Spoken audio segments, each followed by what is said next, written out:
Kemudian datanglah beberapa orang Farisi dan ahli Taurat dari Yerusalem kepada Yesus dan berkata, "Mengapa murid-muridmu melanggar adat istiadat nenek moyang kita? Mereka tidak membasuh tangan sebelum makan." Tetapi jawab Yesus kepada mereka, "Mengapa kamu pun melanggar perintah Allah demi adat istiadat nenek moyangmu? Sebab Allah berfirman, hormatilah ayahmu dan ibumu. Dan lagi, siapa yang mengutuki ayahnya atau ibunya pasti dihukum mati. Tetapi kamu berkata, barang siapa berkata kepada bapaknya atau kepada ibunya, apa yang ada padaku yang dapat digunakan untuk pemeliharaanmu sudah digunakan untuk persembahan kepada Allah. Orang itu tidak wajib lagi menghormati bapaknya atau ibunya. Dengan demikian, firman Allah kamu nyatakan tidak berlaku demi adat istiadatmu sendiri. Hai orang-orang munafik, benarlah nubuat Yesaya tentang kamu. Bangsa ini memuliakan aku dengan bibirnya, padahal hatinya jauh daripadaku. Percuma mereka beribadah kepadaku, sedangkan ajaran yang mereka ajarkan ialah perintah manusia."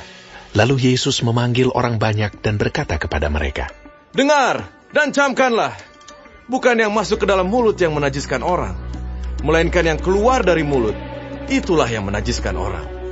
Maka datanglah murid-muridnya dan bertanya kepadanya, "Engkau tahu bahwa perkataanmu itu telah menjadi batu sandungan bagi orang-orang Farisi?" Jawab Yesus, "Setiap tanaman yang tidak ditanam oleh Bapakku yang di sorga akan dicabut dengan akar-akarnya. Biarkanlah mereka itu. Mereka orang buta yang menuntun orang buta. Jika orang buta menuntun orang buta, pasti keduanya jatuh ke dalam lubang." Lalu Petrus berkata kepadanya, "Jelaskanlah perumpamaan itu kepada kami."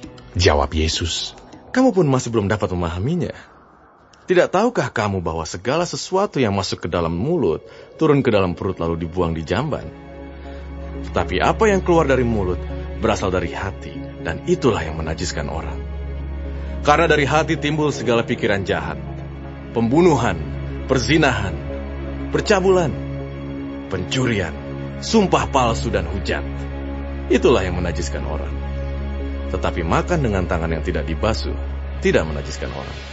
Lalu Yesus pergi dari situ dan menyingkir ke daerah Tirus dan Sidon. Maka datanglah seorang perempuan Kanaan dari daerah itu dan berseru, "Kasihanilah aku ya Tuhan, anak Daud, karena anakku perempuan kerasukan setan dan sangat menderita." Tetapi Yesus sama sekali tidak menjawabnya. Lalu murid-muridnya datang dan meminta kepadanya, "Suruhlah ia pergi.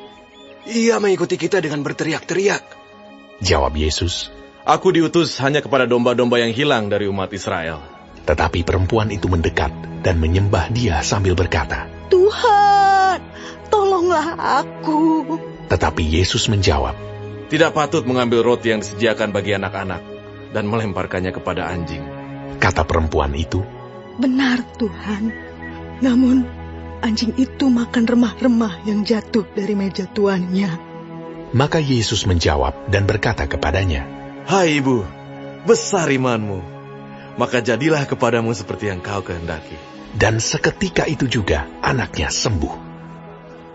Setelah meninggalkan daerah itu, Yesus menyusur pantai Danau Galilea dan naik ke atas bukit, lalu duduk di situ. Kemudian orang banyak berbondong-bondong datang kepadanya membawa orang lumpuh, orang timpang, orang buta, orang bisu, dan banyak lagi yang lain, lalu meletakkan mereka pada kaki Yesus, dan Ia menyembuhkan mereka semuanya. Maka takjublah orang banyak itu melihat orang bisu berkata-kata, orang timpang sembuh, orang lumpuh berjalan, orang buta melihat, dan mereka memuliakan Allah Israel.